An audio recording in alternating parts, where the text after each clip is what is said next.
Har bir muvaffaqiyat ortida ota-ona duosi, mehnat, harakat va eng muhimi to'g'ri ustoz yotadi.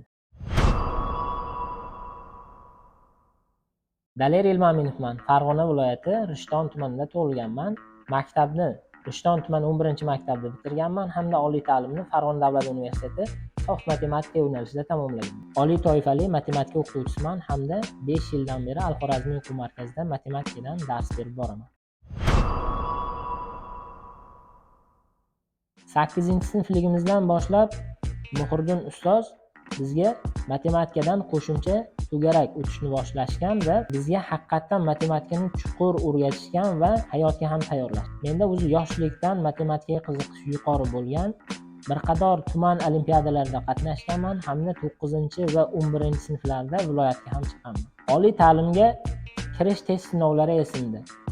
Oxirgi paytda, ya'ni oxirgi test jarayoniga kirish paytida ustozga bog'langanman va duolarini olish paytida ustoz menga aytishganki, Daler, shuni unutmaki, shu natijang seni yillar davomida senga shu natija qoladi.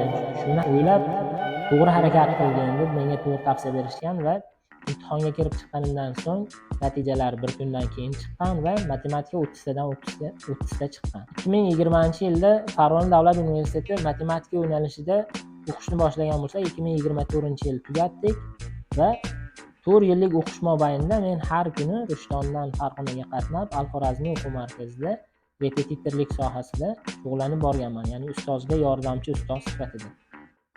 O'qishni tamomlagach, o'z faoliyatimni Rishton tumani 26-maktabda boshlaganman va har bir ustozlar uchun bo'lib o'tadigan attestatsiyada qoldirmasdan qatnashganman va 1,5 yil oralig'ida oliy toifaga erishdim va oxirgi attestatsiyada olgan ballim eng yuqori ball, ya'ni 88 ball bo'lib, oliy toifa hamda 70% ustamaga ega bo'ldim. Bu yutuqlarni barchasiga video boshida aytib o'tganimdek, har bir muvaffaqiyat ortida ota-ona duosi, mehnat, harakat va eng muhimi to'g'ri ustoz yotadi. Bundan buyog'iga to'xtab qolish yo'q. Xudo xohlasa, bundan buyog'iga matematikadan xalqaro sertifikatlar olish hamda o'quvchilarni olimpiada, fan olimpiadalarida tuman, viloyat hamda respublika bosqichlarida eng yuqori cho'qqilarga olib chiqishni o'zimga maqsad qilib qo'yganman. Har bir insonda o'zini havas qiladigan, ya'ni ideal inson bo'ladi va shu insonga o'xshashga harakat qiladi.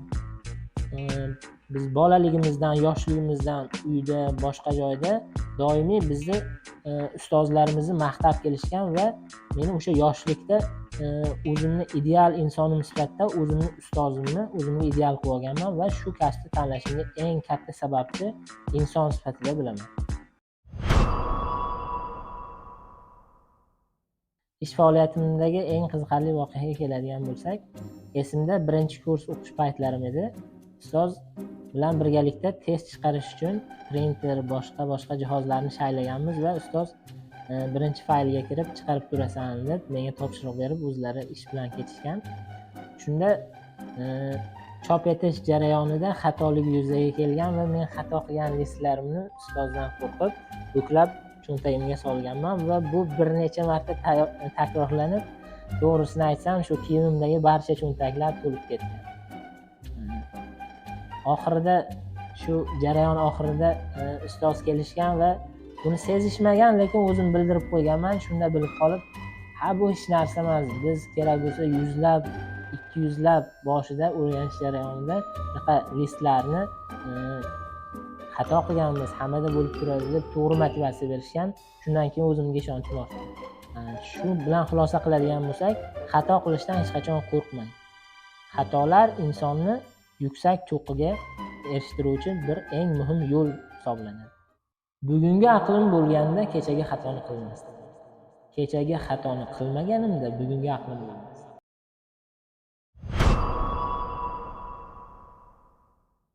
Siz uchun eng yaxshi o'qituvchi kim?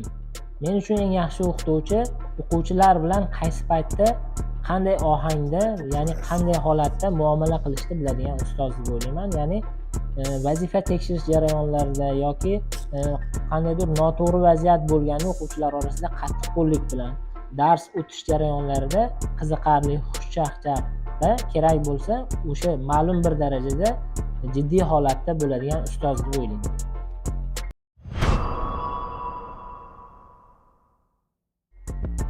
O'quvchilarga beradigan hayotiy tavsiyamga keladigan bo'lsak, ustozlardan eshitganmiz shu gapni, fanni o'zi o'quvchini tarbiyalab qo'yadi, ya'ni unga oshiqcha gap gapirishga hojati yo'q. Qaysi o'quvchi faniga qiziqib chuqur o'rgansa, o'z-o'zidan uni axloq jihati ham yuksalib boradi. Meni fikrimcha, manman o'qituvchilar o'z fanini chuqur o'zlashtirmagan, yutuqlarga erishmagan va o'zidan yuqori tabaqada bo'lgan fanning eng zo'rlarini bir-biri bilan solishtiradigan o'qituvchilar deb o'ylayman. Sababi buni ko'plab guvohi bo'lganmiz. Meni ularga beradigan tavsiyam, sizlar ham avvalo o'sha yuqori darajalarga chiqing. Fan o'zi tarbiyalaydi degan fikrimga keladigan bo'lsak, siz ham o'sha yuqori darajaga chiqqaningizdan so'ng sizga buning qizig'i bo'lmay qoladi. Ya'ni bu sohada kim eng zo'ri solishtirmay qo'yasiz. Kelajakdagi maqsadlarim o'quvchi yoshlarni fanni chuqur o'rganishiga ko'maklashish hamda ularni kelajakda o'z sohasini yetuk kadrlari bo'lib yetishga ko'maklashishdir. Bunga doimiy tirishqoqlik bilan harakat qilaman va bunga va'da beraman.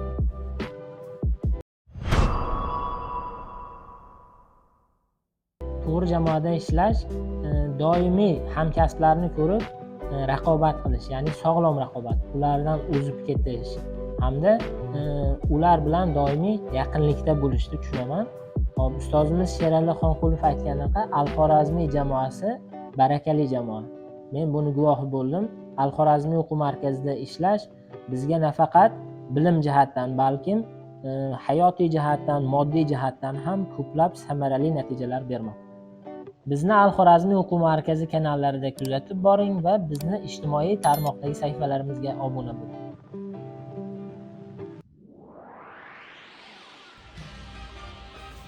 Videoga tushaymiz? Boshladikmi? Let's go.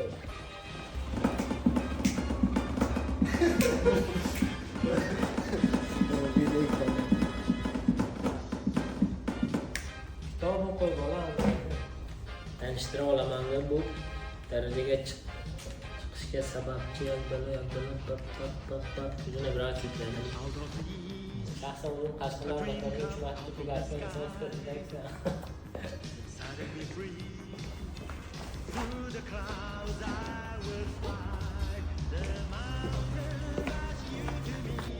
Kun qor yog'adi, bir kun bo'ladi. O mavsumga yaqinlashdi.